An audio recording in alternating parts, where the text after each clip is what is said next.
Happy Easter everyone! Ito, gagawa nga ako ng panibagong vlog na naman. At dahil super maaga kami, 7:30 pumunta ng Abbotsford, naki-makeup na ako sa banyo nila, pakarating namin. Friends namin sila mas from kababata Bicol siya pa. at So, friend ng ayan, kapatid ko. Si Ate Angel, nag-prepare na siya ng konting snacks after the Holy Mass. At syempre, para maganda yung vibes, after my makeup, ayan, tinignan ko yung view dito sa Abbotsford. At itong isang ito, super busy gumawa ng egg hunting nila ni Ate Aven. Super masaya ako kasi buo yung family. At saka we get to celebrate the Easter Sunday with family rin nila Manny Alfred and Ate Angel. Ayan, ang cute ng mga bunnies this Easter Sunday. Kayo, kumusta yung inyong Easter Sunday by the way? God bless to everyone. Kung ano man yung mga pinagdadaanan natin, we are renewed and we are saved by God sa ating mga nagagawang kasalanan dito sa mundo. Eto, amaze na amaze ako, nasama kami, thankful talaga kami dahil nakapagsimba kami buong pamilya dito sa St. James Catholic Church sa Abbotsford. Eto, malapit na magsimula yung Holy Mass, so nag-prepare na kami dyan sa counter, nag-hi hello to everyone, and nakipagkilala. Maganda sa pakiramdam bilang OFW na meron ka naman kahit papanong mga nakikilala. At syempre sa simbahan, feels like in Pinas pa rin na meron kang someone na nakakausap at saka nakakahalubilo sa simbahan. Parang katulad din sa atin kapag nagsimba ka, di ba? Tapos, ayan, syempre, nagkape muna si Mayor, syempre. Trinay namin yung kape para syempre pag nag-misa na, meron ng Holy Mass, hindi naman masyadong magutom. Pero eto, na-amaze din ako kasi merong holy water na available dyan to everyone. And ito yung Holy Mass na mismo. Ang ganda ng homily dyan ni Father. At saka natutuwa talaga ako, nakita ko yung asawa kong magbasa ng Bible. O diba? Kasi nandun yung flow ng Mass. Nandoon. At saka yung reading, nandun din makikita mo for that day. This is Father giving his homily sa Holy Mass. At after ng offertory, ito, mabilisan na naming prepare yung isa-serve nila Ate Angel. Kami, tumulong lang kami sa kanila. Sila talaga yung ang magbibigay ng pasasalamat. Sila talaga nag-prepare ng mga pagkain na yan. Kami, tulong lang din. So, Alleluia, Alleluia, Jesus is risen. Ayan nga, makikita nyo yung iba't ibang food na galing sa family nila Ate Angel. Merong cookies, cupcakes, fruits and marshmallows for kids, coffee and milk, cookies.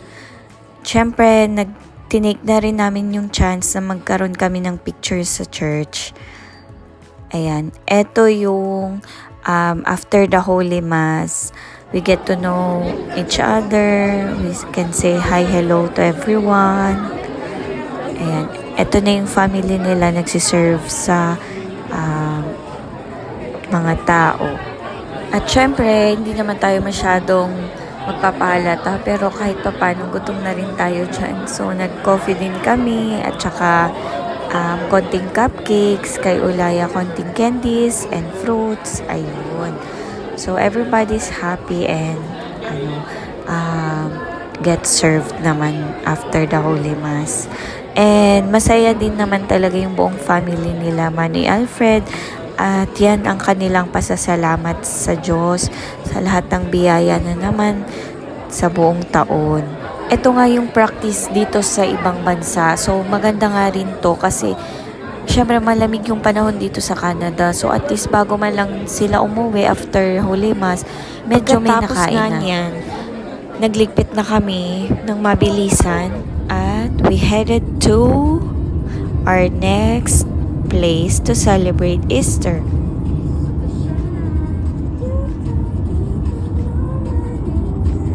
Ayan, manonotice nyo nga dyan guys, ang ganda ng nature talaga dito sa Canada. Overview ng mountains and makikita nyo dyan yung Mount Baker ng Washington DC ng US.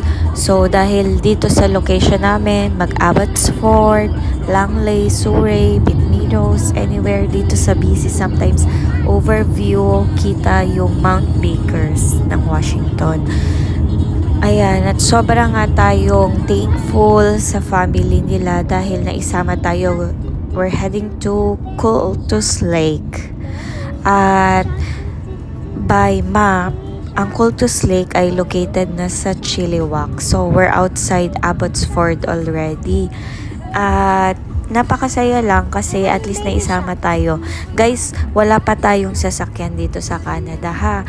So, we're still side hustling kasi nga sana makapag-ipon din tayo at kahit papano meron na rin tayong service one day. So, wag kayong mag-iisip dyan ang yaman-yaman na agad ha pagdating dito.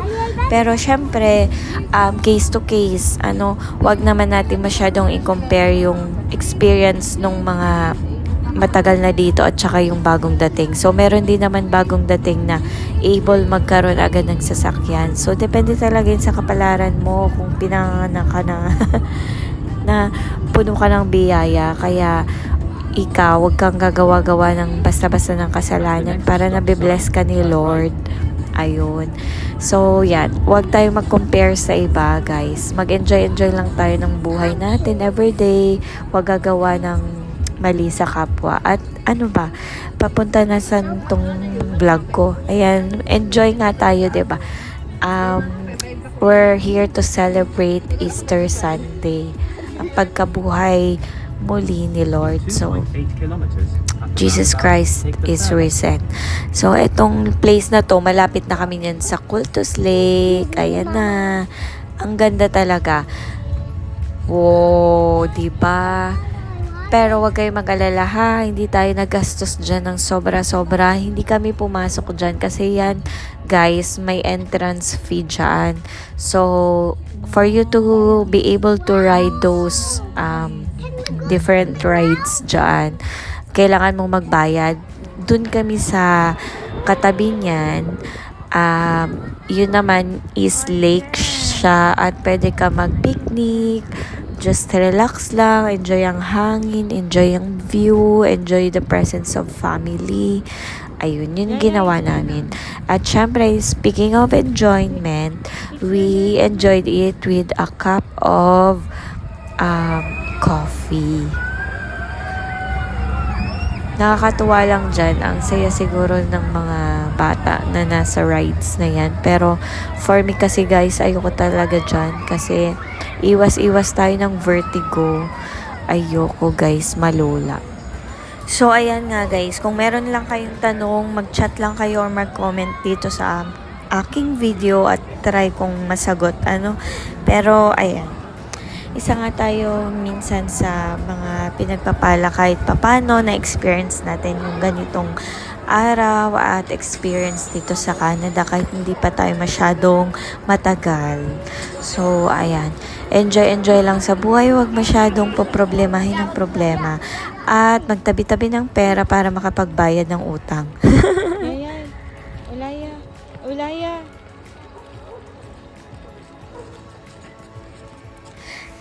Tara, halika na, nakita mo yung view.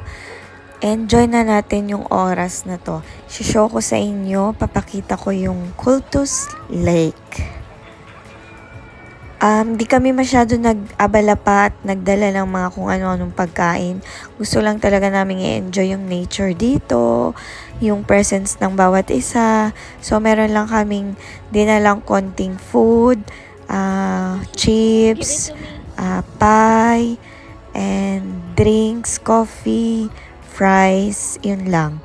wala tayong mga ihaw-ihaw guys or kung anong pasta or anong pagkain dyan. So, ayun, on a budget pa rin. At huwag niyong iisipin na nagastos dito ng masyado ha. Walang entrance dito. So, for public to, open to everyone. So, kahit sino pwede pumunta.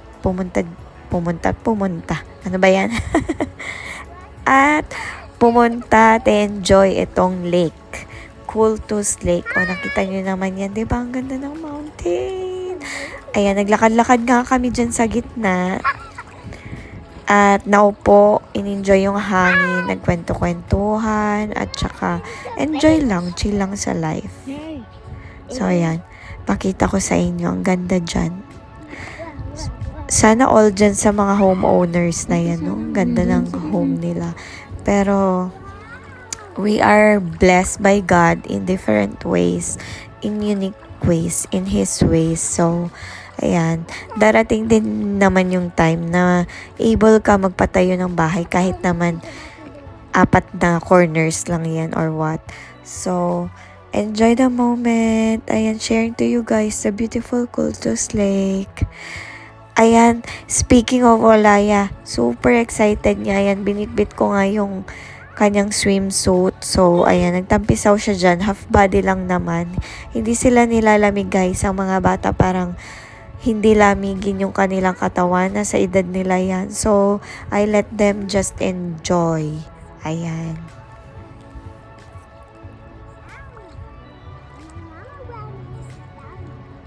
It's okay.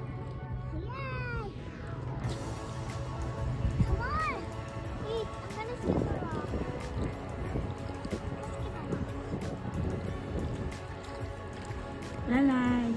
Laya. Laya. Ulaya.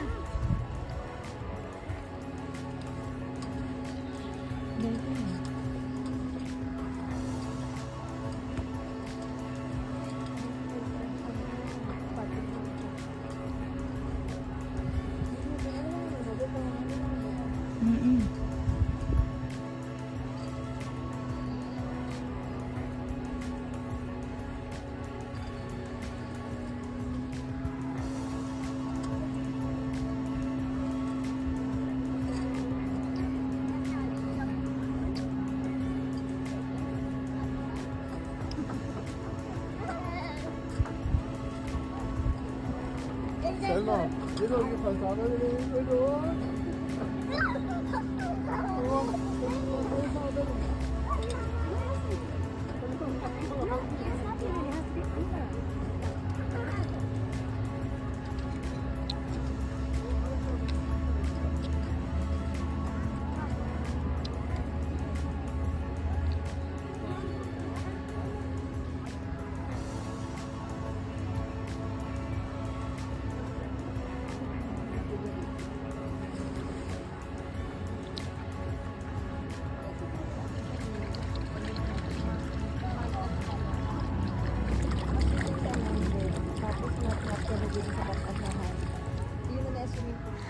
At yan, presenting the Cultus Lake. Sana na-enjoy nyo yung view na na-share ko dito sa Canada. And sana maisama ko pa kayo sa iba pa naming darating na trips in the future. At kung sino man ang sasama pa sa amin at maglilibre ng kung anong trip dyan, welcome. Sana nga malibre kami kung saan man pwede pa ditong magandang spots sa Canada. At yun lang. Thank you for watching. God bless everyone. God bless.